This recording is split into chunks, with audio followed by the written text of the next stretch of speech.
guys! Welcome to my vlog. Magpunta tayo dito sa mga bata na tinutulungan ko dati. Yun kasi sinabi ng followers na nag-send ng pambili ng grocery sa kanila guys. So, oy sarado! Magkatok tayo guys. Kay... Yo! Oh, bukas. Asaan mama? Asaan mama nyo? Wala mama nyo? Guys, na wala yung mama nila, naglaba daw. Na alam niyo naman, labandera yung mama nila. Para makakain sila ng sapat. Wala man silang papa na sa kabilang bahay, guys.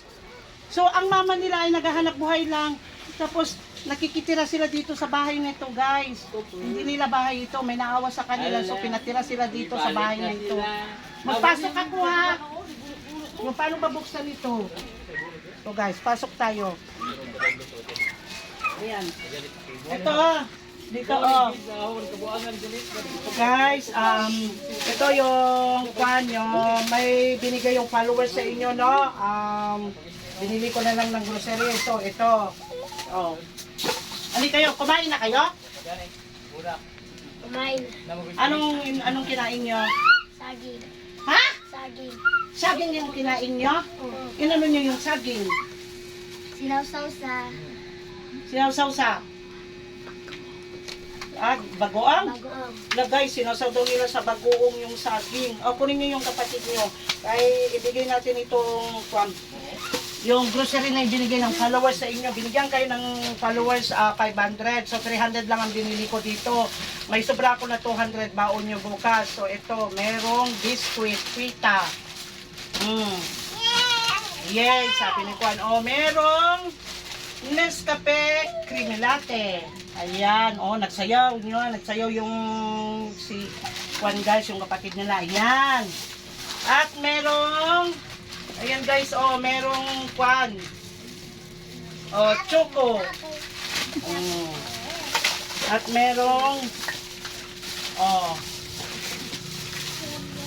ayan, ano to? Gatas, dalawa. Mayroong Argentina saka beef loaf. Ayan. Ayan ang binigay ng followers sa inyo. 500 yung binigay, binili ko na ng 300. Saka may 200 dito na sobra. Tagpo 100 kayo. Pangbaon ninyo, 100 sa imuha. Ayan, nagutom na yung kapatid nila guys, kaya wala yung mama nila guys, naglabada. Ang papa nila nasa kabilang bahay. Wala na silang papa guys, iniwan sila na sa kabilang bahay. So, nakikitira lang sila dito. Itong bahay na ito maliit. Pinatira sila dito guys. So, nakakaawa sila. Ito, ulam ninyo bukas ha. Tiplan nyo yung gatas yung kapatid ninyo. Nagkain daw sila ay saging. Ang kinain nila. So, magpasalamat sa followers. Salamat sa mga followers Na nagbigay. nagbigay na grocery namin. Saka yung may pera kayo. Salamat dito. May pambaon na kami. Sabi nyo. Pasalamat. Salamat dito, may baon na kami. Okay, salamat mga followers. Sabi mo. Salamat mga followers. Sana guys, may tumulong uli sa kanila guys. Isa lang sa Gcash ko kahit maliit lang na halaga. Maraming salamat. I love you all.